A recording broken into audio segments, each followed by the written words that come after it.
దశాబ్దం జరిగింది ఇప్పటి వరకు మనం వచ్చి ఇటువంటి మీటింగ్లు పెట్టుకొని కండక్ట్ చేసుకొని ఎన్నో కార్యక్రమాలకు కూడా మనం అటెండ్ అయినాం, కొన్ని ధర్నాలకు కూడా అటెండ్ అయినాం. ఈ పోరాటాలే జరుగుతున్నాయి తప్ప ఫలితాలు మాత్రం రావడం లేదు. దాని గురించి నిరాశ అనేది ఉంది అని నిరాశపడడానికి ఆస్కారం లేదు. పోరాడితే పోయేది ఏం లేదు కదా, మనకున్న తప్పేమో ఇట్లా మన ఊరికే కూర్చునే బదులు పోరాడదాము, పోరాడితే వస్తుంది కావచ్చు, వస్తుందనే ఆశ. మనిషి ఆశాజీవి కాబట్టి మనం పోరాటం చేస్తూనే ఉండాలి, మన శక్తి ఉన్నంత వరకు తిరుగుతూనే ఉండాలి.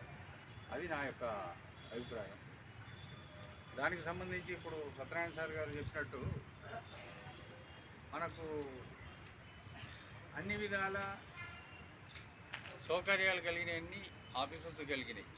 మన వర్కర్స్కి ఎవరికి కూడా ఇంతవరకు ఏం అటువంటి బెనిఫిట్స్ అంటూ లేవు. కనీసం మెడికల్ది కూడా మనం 40,000 కడితేనే మనకు వచ్చింది. ఈ 40,000 ఎంతమంది యూజ్ చేస్తున్నారు? అవి వాళ్ళు డబుల్ ఇచ్చినా కానీ ఇప్పుడు 10-15 ఏళ్ళు అయింది. ఒక్కొక్కరి 80 లక్షలు, ఇప్పుడు 1,00,000, 2 లక్షలు, 3 లక్షలు అయింది ఒక్కోటి వడ్డీ మీద. అవి కానీ అందరికీ పెడతలేరు కదా, వాళ్ళు ఏదో కొందరికి పెడుతున్నారు. దానివల్ల కూడా బెనిఫిటే ఉన్నది.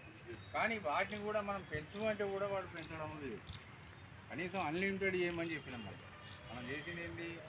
మాకు 8 లక్షలు కాదు, 10 లక్షలు కాదు, అసలు అవసరం ఉంటే తీసుకుంటాం, తినేది కాదు కదా. అది ఏదైనా రోగం వస్తే పోయి చూసుకోవడానికే తప్ప అది ఏమన్నా దాచుకున్న డబ్బులు మనం వెనక గుంజుకుంటాం అనేది కాదు కదా.